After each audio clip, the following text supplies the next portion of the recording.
मान लीजिए मुझे आपसे कुछ खरीदना है तो मैं आपसे क्यों खरीदूंगा? तो इसका उत्तर है यदि मुझे आप पर भरोसा होगा तो मैं आपसे कोई चीज खरीदूंगा, चाहे फिर आप कोई भी चीज प्रोडक्ट या सर्विस बेच रहे हो। लेकिन यदि मुझे आप पर भरोसा नहीं है तो मैं आपसे कोई भी चीज नहीं खरीदने वाला, चाहे फिर आपके पास कोई भी बहुत अच्छी सर्विस है, बहुत अच्छा प्रोडक्ट है जो कि लंबे समय तक चलेगा, बहुत सारे फायदे देगा, बहुत सारे प्रॉब्लम सॉल्व करेगा, लेकिन मुझे आप पर भरोसा नहीं है तो फिर मैं आपसे नहीं खरीदूंगा, चाहे फिर प्रोडक्ट कितना भी अच्छा हो। यानी कि कहने का मतलब है कि यदि हमें कोई चीज बेचनी है तो उसके लिए एक भरोसा होना सबसे ज्यादा जरूरी है। किसी प्रोडक्ट या सर्विस पर नहीं, बल्कि जो पर्सन प्रोडक्ट या सर्विस प्रोवाइड करा रहा है उसके ऊपर भरोसा होना सबसे ज्यादा जरूरी है। लेकिन इस मामले में हमारा इंडिया बहुत पीछे है, हम ऐसे ही किसी पर भरोसा नहीं करते। यदि मान लीजिए रास्ते पर कोई ठेले पर रख के कोई एक स्वेटर बेच रहा है, उसकी क्वालिटी बहुत अच्छी है, उसकी प्राइस लेकिन सड़क पर रखे होने के कारण थोड़ी कम है, हम उस पर भरोसा नहीं करेंगे क्योंकि वह रास्ते पर बेच रहा है। हम उस पर भरोसा इसलिए नहीं करेंगे कि इसकी क्वालिटी बेकार है और ये कहीं से सस्ते में लाते हैं और यहाँ पर बेचते हैं। लेकिन यदि वही स्वेटर किसी बड़े मॉल में एक कांच के अंदर लाइट के नीचे रखी हुई है तो आप चाहे भले उसकी कीमत उतनी नहीं है, उतनी वैल्यू नहीं है, फिर भी आप उसे आसानी से खरीद लेंगे क्योंकि वहां का जो एनवायरनमेंट है, आप उस पर भरोसा करते हैं कि इसकी क्वालिटी अच्छी होगी और इसकी सर्विस अच्छी होगी, लंबे समय तक चलेगी। तो यह सब मेरा बताने का मतलब क्या है कि हमें सिर्फ प्रोडक्ट या सर्विस को प्रेजेंट नहीं करना, बल्कि एक ट्रस्ट बिल्ड करना है हमारे ऊपर कि लोग हम पर भरोसा करें, हमें जाने, तभी तो वो हमारे प्रोडक्ट या सर्विस को यूज करेंगे। क्योंकि सबसे अच्छी सेल वही है जिसमें कुछ बेचा ना जाए। और मैं अपने बिजनेस ग्रोथ प्रोग्राम में इसी चीज पर बहुत ज्यादा फोकस करता हूं कि हम कुछ ना बेचकर भी कैसे बहुत कुछ बेचे।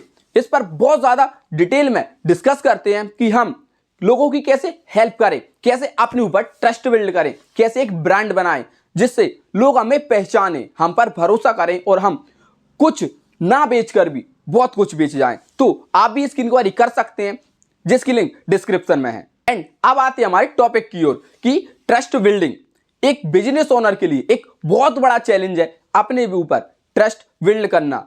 क्योंकि ट्रस्ट एक ऐसी चीज है जिसे हम पैसा देकर नहीं खरीद सकते। यह आपके ऊपर डिपेंड करता है कि आप मुझ पर भरोसा करते हैं या नहीं करते। यह सिर्फ आप सिलेक्ट करेंगे और इसे मैं पैसा देकर नहीं खरीद सकता। लेकिन अब क्वेश्चन यह आता है कि ट्रस्ट बिल्ड करें कैसे। यह बिजनेस ओनर का एक सबसे बड़ा चैलेंज है कि ट्रस्ट बिल्ड कैसे करें। इसका एक आसान सा तरीका है कि जो भी हमारा प्रोडक्ट या सर्विस है उसकी क्वालिटी बेस्ट होनी चाहिए, जो कस्टमर है उसकी सभी प्रॉब्लम को सॉल्व करे, उसके टारगेट को अचीव कराए और बेहतर क्वालिटी का प्रोडक्ट या सर्विस ही बिजनेस ओनर पर ट्रस्ट बिल्ड कर सकता है। चाहे फिर प्रोडक्ट या सर्विस की कीमत कुछ भी हो, यदि कीमत ज्यादा है तो कस्टमर देने में एक बार नहीं सोचेगा, लेकिन यदि हम कम कीमत पर बेहतर क्वालिटी दे रहे हैं तो यह सबसे आसान और सबसे इंपॉर्टेंट पॉइंट है कि हम हमारे ऊपर बहुत अच्छे से आसानी से एक लॉन्ग टर्म ट्रस्ट बिल्ड कर सकते हैं। इस वीडियो का जो मेन इंपॉर्टेंट चीज है वो है कि हमें हमारे प्रोडक्ट या सर्विस की बेस्ट क्वालिटी देनी है, वो भी कम कीमत पर हम दे पा रहे हैं तो यह हमारे लिए बहुत अच्छा है। हम ट्रस्ट बिल्ड कर सकते हैं और लंबे समय तक कस्टमर के साथ जा सकते हैं और एक लॉयल, एक प्रमोटर कस्टमर बिल्ड कर सकते हैं। तो क्या आप अपने आप से पूछिए कि हम हमारे प्रोडक्ट या सर्विस को कैसे बेहतर कर सकते हैं, कैसे हम कस्टमर की प्रॉब्लम सॉल्व कर सकते हैं और उसे आसानी से अवेलेबल करा सकते हैं। मेरे दोस्त, वीडियो कैसी लगी कमेंट करके जरूर बताएं और अपने दोस्तों को भी शेयर करें जो सेल्स में है या फिर बिजनेस में है, नया बिजनेस स्टार्ट करना चाहते हैं, नया एंटरप्रेन्योर बनना चाहते हैं, किसी प्रॉब्लम पर काम कर रहे हैं, क्योंकि यह वीडियो उसके लिए बहुत ज्यादा इंपॉर्टेंट हो सकती है। और यदि इसी से संबंधित sales, marketing, career development, business development और पर्सनल डेवलपमेंट के लिए आप बेहतर से बेहतर वीडियो प्राप्त कर सकते हैं यदि आप चैनल को सब्सक्राइब करते हैं तो। और मुझे उम्मीद है कि आपने चैनल को सब्सक्राइब कर लिया होगा और यदि नहीं किया है तो अभी कर लें, क्योंकि आने वाले फ्यूचर में या फिर फ्री में ऐसी बहुत सारे इंपॉर्टेंट टॉपिक आपको मिलने वाले हैं जो करियर से संबंधित और पर्सनैलिटी से संबंधित और बिजनेस से संबंधित सॉल्यूशन आपको प्रोवाइड होंगे।